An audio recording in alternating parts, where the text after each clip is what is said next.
Well, g'day everyone and welcome back to the channel. We're on our way back to Brisbane for the fourth bloody time. Anyway, go and grab yourself a cold drink, get your feet up for the next 20 minutes or so. Come and join us on the adventure. Hi, I'm Steve. And I'm Allison. We decided a couple of years ago that we'd work hard and save all of our money and start living life on our own terms. So we bought a caravan and hit the road on a trip for two all around Australia.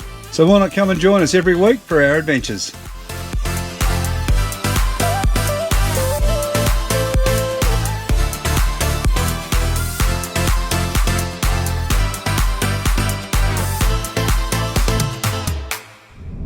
Alright, well we've started our journey back north. We're just going to take a little detour. We're going up the New England Highway. We're going to shoot into Werris Creek, a little bit of family history out there. For both of us, don't we, Al? We do, yes. I have a great-grandfather who's on the memorial wall at the Australian Railway Museum Memorial. Yes. And your father was born there. So I'm led to believe, yes, he was born there. Yeah, so it should be interesting to go and have a look. And from all reports, going out and visiting the station, that is well worth the visit. So Yeah, it's got some good ratings. Yeah, so we'll get out and have a look. Alright, we'll catch up with you at Werris Creek.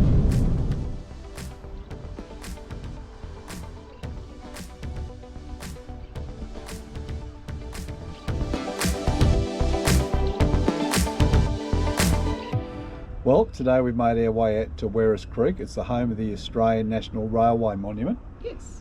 It's very, very interesting. I never knew it existed, but a couple of years ago, just to give you a bit of a backstory, I was doing some family history and I was going through my family tree on my mother's side, and my great-grandfather, who I never met, and I don't think my mother ever did, no, she wouldn't have, he passed away years and years ago as a result of a train accident.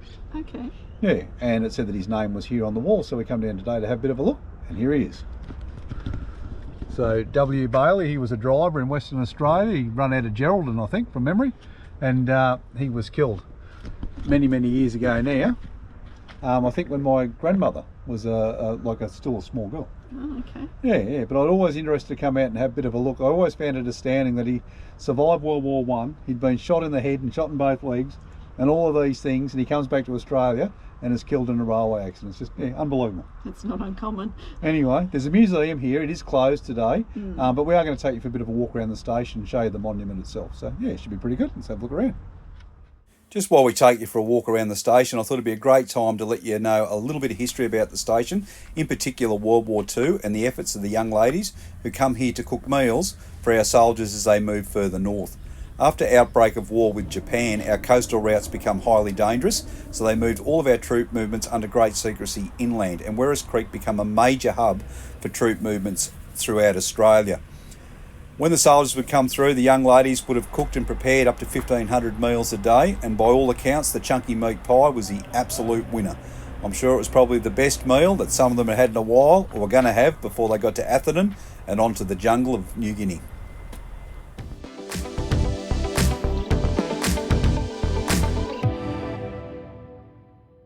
Well, what a way to start the day. We're just coming down from our overnight campsite, which was on top of the Moonbee Lookout, and as we come down the road this morning, there's a lot of wind last night. There's a bloody tree right here. Anyway, we'll see if we can deal with it, and if not, we'll, I don't know, try and cut it up or winch it out. Anyway, we'll see what happens.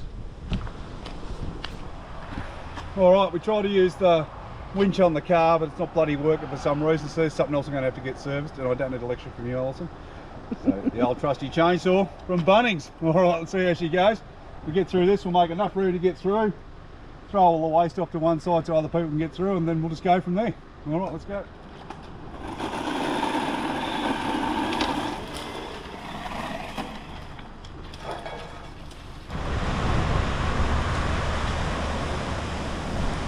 So we don't have the biggest of chainsaws, but it usually gets the job done for what we need it to do.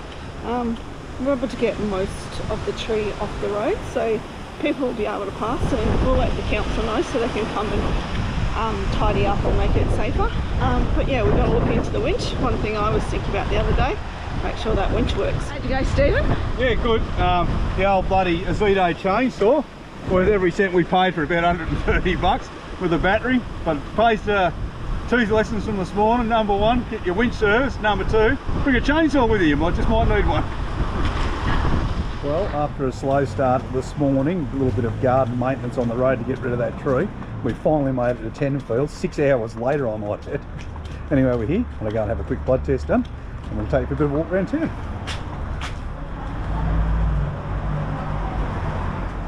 I'd forgotten that Barnaby Joyce was a federal member around here. Check out this photo. I think you need to update that one, Barnaby, like you're about 10.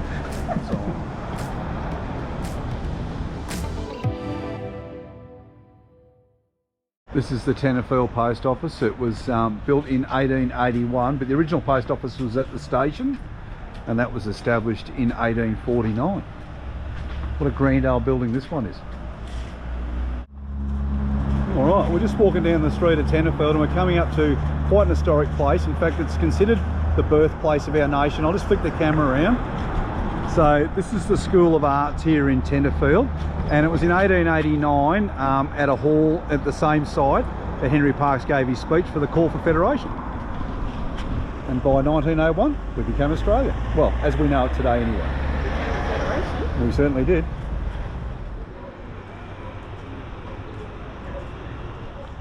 Well, a trip to Tenfield wouldn't be worth it unless you come and check out the Tenfield Saddlery. Here it is right here.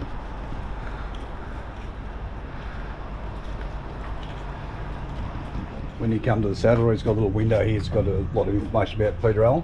There's a pair of shoes here. I've got to say, he's got a big foot, a very big foot. So unlike the song suggests, this hasn't always been a saddlery. It was built in 1870 and it only stayed a saddlery for a short period of time before it became the Australian Stock Bank because of its 20-inch thick granite walls. It was a private residence but did return to a saddlery later on. So we're staying at the free camp at Wallangarra and we just come back down to Tenfield because it's literally a 20-minute drive. But as we've said before, we know a lot of people don't like to free camp, so we're just going to head down to the showground here, give you a bit of a look around and see what it's like if you stay here in Tenfield. But it's very close to town, isn't it, Al? It's extremely close. Yeah, so if you do come and stay here, you're literally, I don't like saying the word literally all the time, but you're literally about a 5-minute walk out of town, which is really, really handy. There's lots of parks and play areas down here for the kids to enjoy, and yourself too, if you get down and kick a footy round or something like that. But yeah, really nice. Oh, it's beautiful. Okay, so the other option in town is to come and camp at the showgrounds. I'm not sure what it is tonight, but you could look that up. But obviously quite popular. You're literally a 5-minute walk out of town here, and we'll drop in some footage in a second. Let's go up behind the park area. It's right behind here. It's a fantastic area if you've got your kids and stuff. It's full of skate ramps, bike riding paths, there's moguls, there's all sorts of stuff.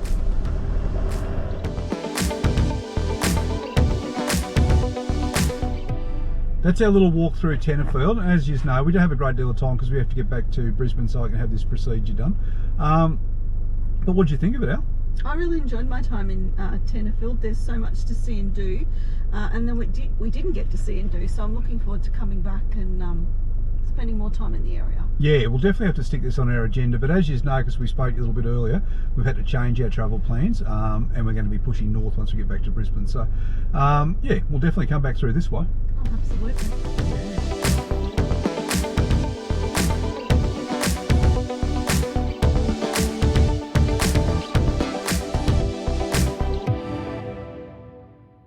Well, here we are for the 4th time on our big lap crossing the border back into Queensland.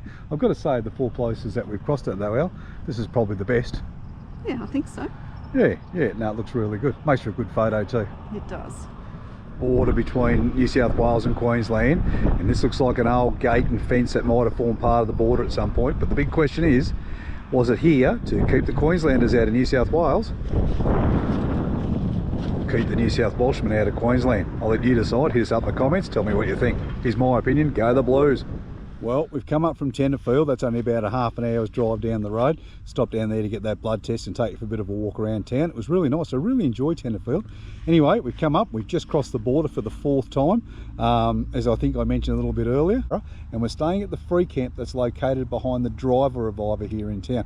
And what a great facility that is. It's open at the moment, so as we drove through, there's tea, there's coffee, and you can also pull up and you can grab some water for your caravan. And we filled up because we don't know the next time we're going to get some water. So that was a great opportunity and we took it.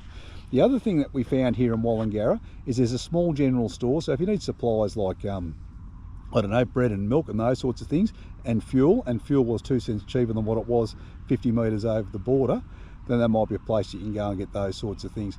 But from here in the free camp, if you want to walk into town to that shop, or you want to walk up and take a photo at the Queenslander sign at the border, then it's probably about a 5 to 10 minute walk maximum away. Just in behind the driver of Iva, you'll find not only the campground, but you also find a kids play area here, which has been very well used in the time that we've been here. There's also some toilets, there's some barbecues, and there's a water point if you need to fill up your caravan water, just over there by the barbecue.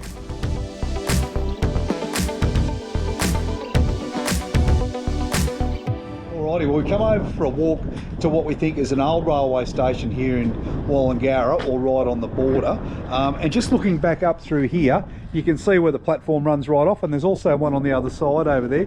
But I don't know if this was ever used as a passenger railway station, because there's another one just down the road which we're going to walk over to very soon. What we saw in Chinchilla when we were there last year is that these sorts of stations were used to move stock, so either cattle or sheep, or just move freight in general. So it'd be quite interesting to find out. So if you do know what this part of the station was used for in Wallangarra, hit us up in the comment section. We'd be really interested to find out. Allison and I are just here, we're looking at what we think is the old scale. I just want to show you first up, so just jump off for a second now. Alright, so this is what I think was the scale. I think what you did is you pulled the handle down, it lifted the weight that was on the metal there, and then that sort of just, you know, gave an indicator probably here there was some sort of readout. Just jump on now. Alright, so here's the modern part of engineering that I enjoy, or older part of engineering, that when I push this down, even though that's lifting, Allison, there's no more load here where I'm lifting. Doesn't feel any heavier or any lighter. If that was only true. Maybe we should incorporate those as bathroom scales.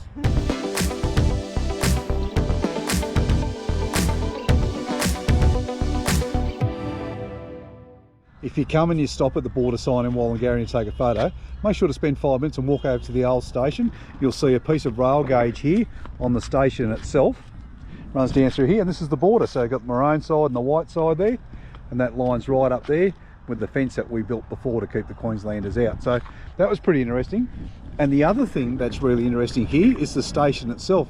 Because they couldn't agree on a gauge, they couldn't even agree on the station. So if you have a look at this, on the Queensland side, which is this side on the left, you'll see it's got a bullnose shaped roof. That's the Queensland side of the station. New South Wales side of the station, it's just got the flat awning. Unbelievable. When we were down at Werris Creek the other day, they spoke about at the station that was one of the only stations, or one of 5 stations, that was lit for gas lighting. And I'm sure they mentioned Wallangarra was another. So I'm just wondering if these roses that you can see up here in the picture, if they were the actual gas lights that were fitted here at one point. Because they're fitted on the tops of these posts all the way down through the station. Like we said before, we're staying at Wallangarra, but when you come to the border town of Wallangarra, it borders with the town of Jennings, which is in New South Wales, and it's also the site of the old Jennings pub. But from what I understand, it's been closed down for about 2 years now. But what it does do is it's a pretty good landmark to find the free camp in Jennings. So if you just go past the pub and drive to the end of the street, you'll find the free camp down here. I think both have been equally as popular. Yes, I think so. Yeah, this one seems to have similar sorts of facilities, a lot smaller. I think I'd prefer it over in Wallangarra, to be very honest. Well, that's it for this week's episode. Ali and I really hope you enjoyed it. Come and join us next Saturday at 9 o'clock. We're going to talk about our first year on the road. So if you've got any questions, drop them into the comments section. If you like today's episode, please hit the like button. If you haven't already subscribed, you know what to do. We'll see you next Saturday at 9 o'clock. You have yourself a great week. Bye-bye. I've been finding a lot of things that we wouldn't expect that we found, and we come all the way to Wallangarra to find bloody Darth Vader. There he is. Hey, Darth.